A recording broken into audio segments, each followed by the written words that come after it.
Then we sent a telegram to our cousin in Montevideo, and at the same time, Eva and her husband were already in Montreal. They left a year earlier. They paid a lot of money to be taken over the border, and they were already in Montreal.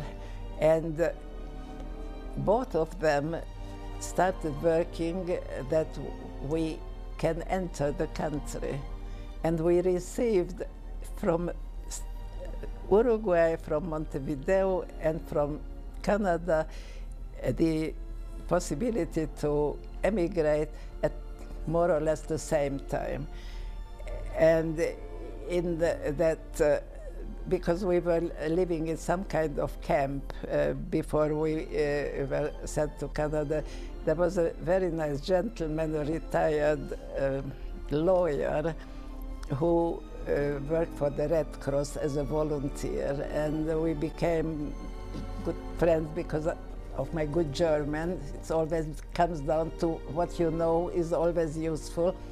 And when he heard that we can choose to go to South America or to Canada, he said, "You better go to Canada, because South America is very good to rich people, but not good to people who arrive with nothing. In Canada, if both of you work, you can establish yourself in quite a short time," and that's how we chose Canada.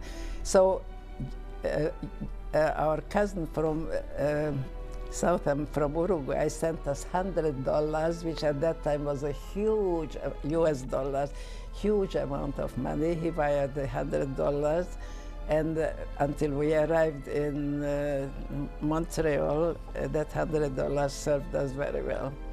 So, and we arrived to Pier 21, and I will never forget that immigration officer, because in Hungary, whether it was under the Hungarian administration or the communist administration, you were always very apprehensive if you had to go to a public office, because they treated you with contempt. They were the big guys, except if you were a member of the ruling class of the day, whatever. Aristocrat in one system or communist in the other system. And this guy looks at me, and because I spoke English, he was very pleased, and he welcomed us to come. Yeah. Then we took the train in Halifax, and it took us a day and a half to arrive in Montreal, where Eva and her husband were waiting for us. And when I saw Montreal, I couldn't believe it. This is a North American city, because it was so different from a European city. Even though I didn't know too many European cities, but I knew of them. So that's more or less the story. And that's where our life in. But what we didn't tell you about was the arrival of our sons, but you know that story anyway. You are closely involved.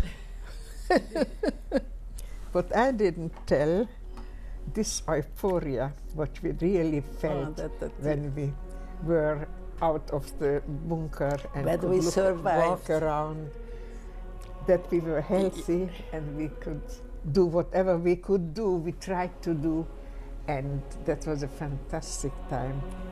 Such a feeling of freedom and of...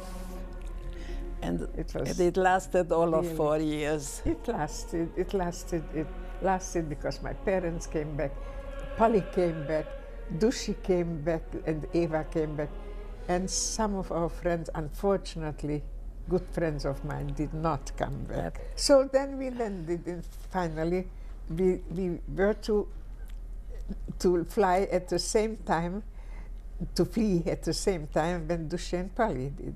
And Lotzi backed out. We were prepared. We had even a truck in front of the house just to go to the boundary. And Lasse couldn't. He couldn't. He just started to cry and he couldn't leave. So we didn't leave. And 1 year later, there was a very serious reason to leave. And then Polly also saw we really have to leave. Lasse, because he had problems with the Communist Party because of one sentence he told during the revolution, and he was announced as an enemy of the people. He was denounced, and so we had to leave. And then Dushi tried to get us to Canada, but there was no way. No, at that point. So I wrote to my brother, my cousin, to South America, and he did get us out of the country. So it was a long journey, but it was a very interesting journey, because to me it was a pleasant journey.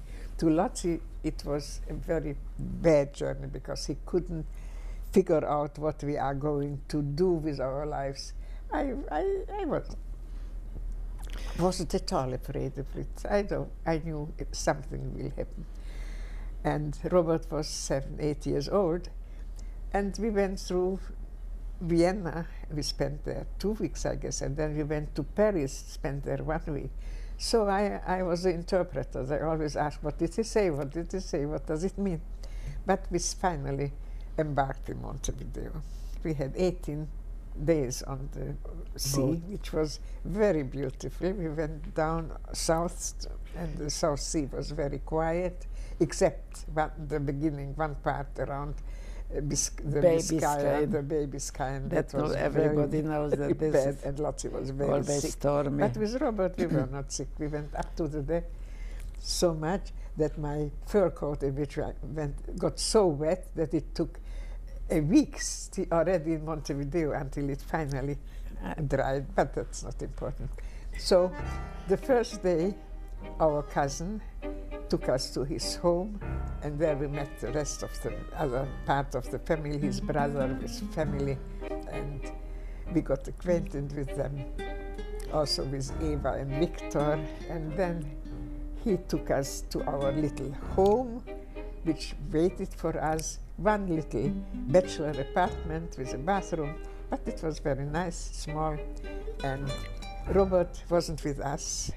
Robert went with my cousin, with my other cousin, who has the 2 children of their own, and he was, interestingly, he remained with them, and we were with Lotzi.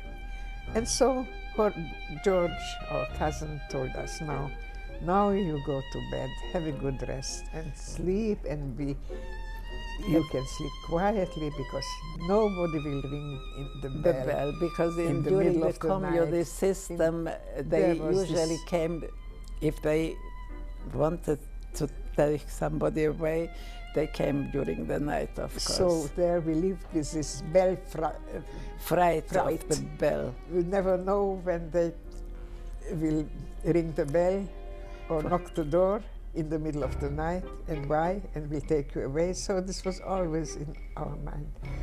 So don't worry, this won't happen here. So we went to bed and fell asleep. We were very tired, and in the middle of the night the bell rings and somebody knocks the door, and we got up, both of us, went to the door, and there a young man stands, and he starts talking about in Spanish about, I only understood water, the word water, agua. I told my husband, I don't understand anything except water. I told it to him in Hungarian. And then the young man suddenly starts speaking Hungarian in Montevideo, in this special house. And it turned out that the water was dripping in his apartment, and he thought it's from us, but it wasn't from us, it was a bursted pipe. But this was so funny, this first night without the bell fright. But still, you were still happy to of course, you were a survivor. And to have your work, which never, ever let me down. So I started to work, and right away I got a lot to do, because nobody had clothes. They needed clothes because they left them here, they left them there. And I had such a lot of work. So the parents were right. The parents were right when they wanted us to learn languages. They were right when they said to Agi. Then they tried to infuse us the idea to be able to stand on our own feet. And this was just wonderful. I always wanted to live in the present and enjoy the present, and that's because the past has mostly not so very good memories, and why dwell of them? We try to live. And then I also had a husband whom I didn't really qualify, but you knew him, so I don't have to tell you that he was the gentlest, sweetest person in the world. As Peter said at their birthday, gentleman, but at the same time he was also a rock, because he was so steady, he was so reliable, he was so unfazed by anything what was happening in life bad. He took everything into stride. And so I had that wonderful gift from life. I had a good husband. Later on I had a son. We had to rebuild the life so many times. We were always busy with the present.